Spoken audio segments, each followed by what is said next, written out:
Good afternoon and welcome to this virtual launch of the Routledge History Handbooks of Central and Eastern Europe in the 20th Century, Intellectual Horizons. First of all, I would like to thank, also in the name of my fellow editors Joachim von Puttkamer and Vladimir Zborodjay, all our contributing authors. I would also like to thank the colleagues' staff, especially our volume's language editor, Jamie Hyatt. And last but not least, the Bundesministerium für Bildung und Forschung for generously funding our multi-annual endeavors. We are grateful to Holly Case and Paul Hannebrink for having agreed to act as commentators today, and we greatly look forward to hearing their observations and reflections. It is a special pleasure for me as co-editor to share a few ideas by way of introduction on the release of our volume on the intellectual and cultural history of Central and Eastern Europe in the 20th century, a volume that constitutes an integral part of a series of 4. As many of you will be acutely aware, attempting to write an intellectual and cultural history of Central and Eastern Europe amounts to a rather daunting task. The challenge has to do with the great diversity of languages and cultures,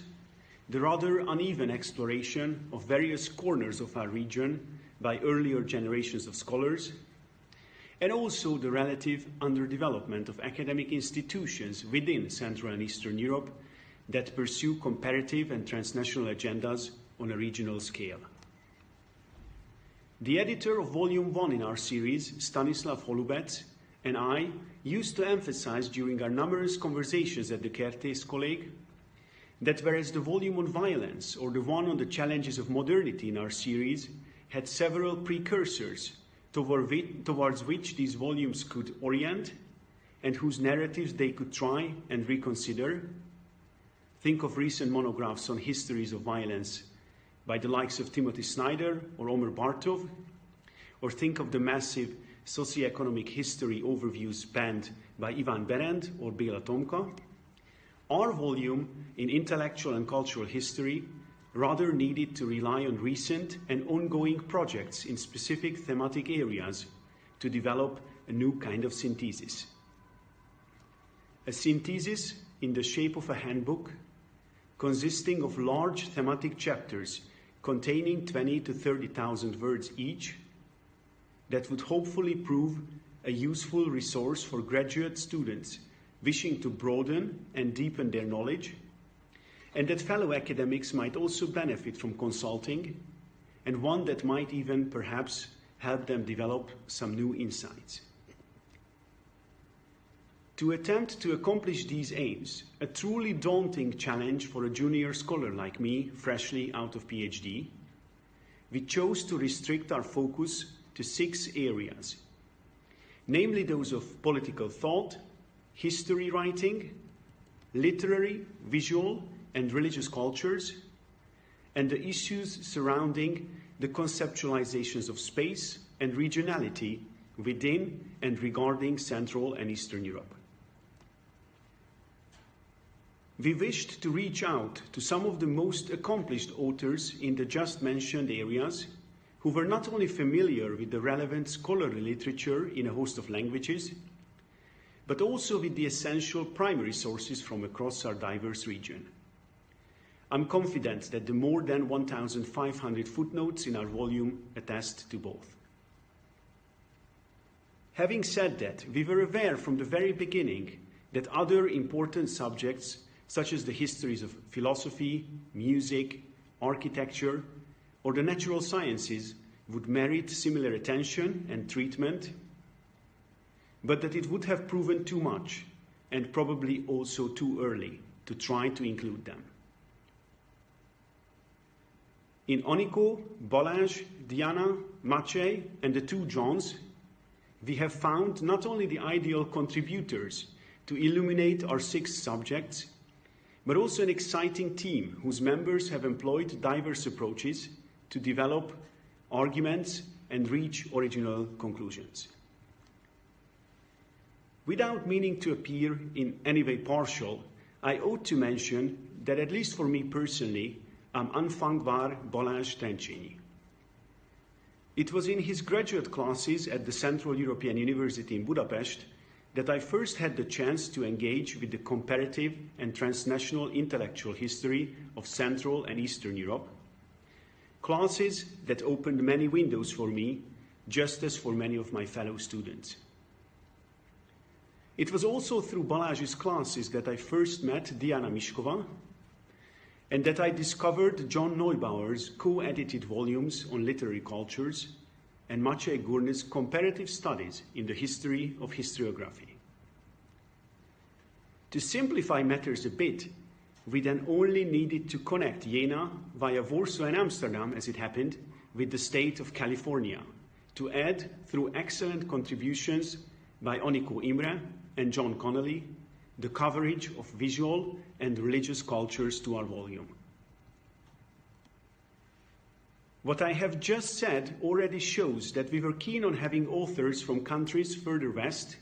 and were equally keen on including authors from various corners of the region we were studying, such as Bulgaria, Poland, or Hungary.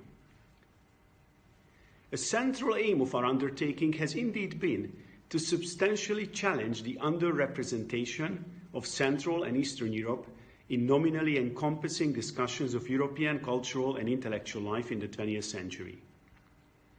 As somebody who teaches in one of the largest European studies programs on the continent, I often notice how European canons have been revised only to a limited degree since the end of the Cold War,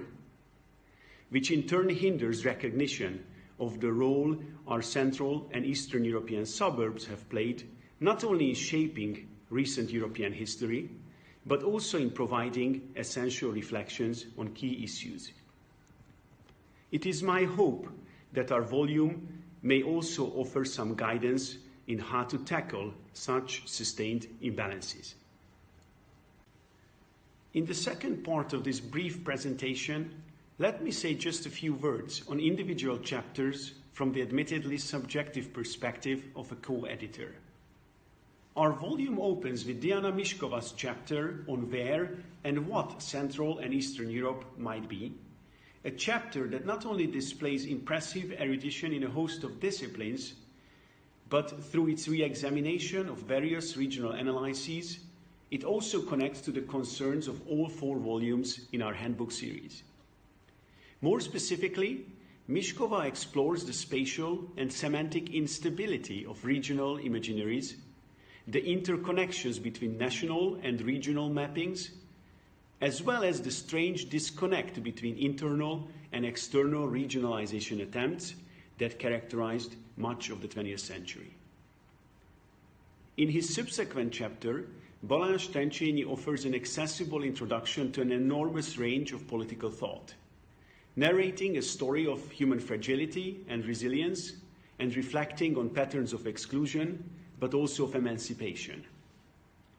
Trencsényi's succinct chapter ultimately emphasizes the specific moral and existential in-betweenness of Central and Eastern European political thinking in dangerous times.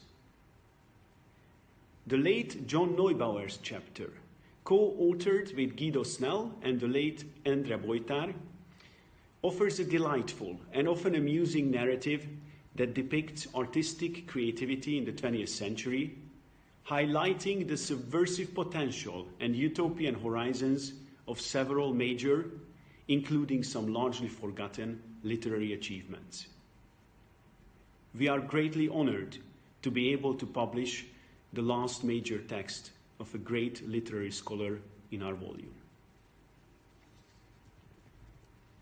Maciej Górny's subsequent chapter on history writing combines empathy with realism to explore the roles of transfer and creative adaptation in what he calls a space of similar experiences. Górny shows that whereas certain major international trends in historiography may have remained relatively uninfluential in Central and Eastern Europe, others would acquire, through creative adaptation, additional complexity and nuance, and exert an impact that went well beyond the one observable in their countries of origin.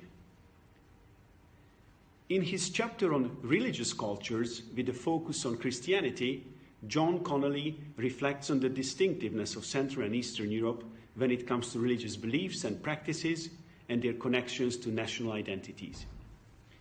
Connolly also presents intriguing pathways that the study of religion in our suburbs of Europe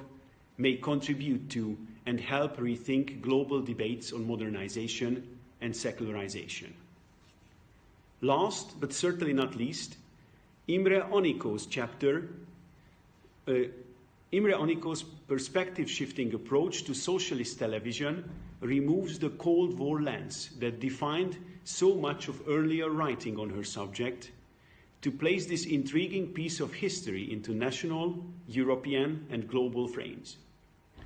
Imre shows that the imperatives of entertainment, education, and consumption shaped socialist television at least as much and much more meaningfully than ideological dogmas. As co-editors of the volume, Joachim von Puttkamer, Vladimir Zborodjay, and I wish that these 6 original overviews provoke further discussion in their respective subfields, and more generally regarding the rich and fascinating intellectual and cultural history of Central and Eastern Europe in the 20th century. I must admit that I'm not convinced that the chances of such exchanges have improved since the days we launched our project about a decade ago, but nonetheless hope that the resulting volume may be viewed as a step in a constructive direction. I would like to thank you all for your attention.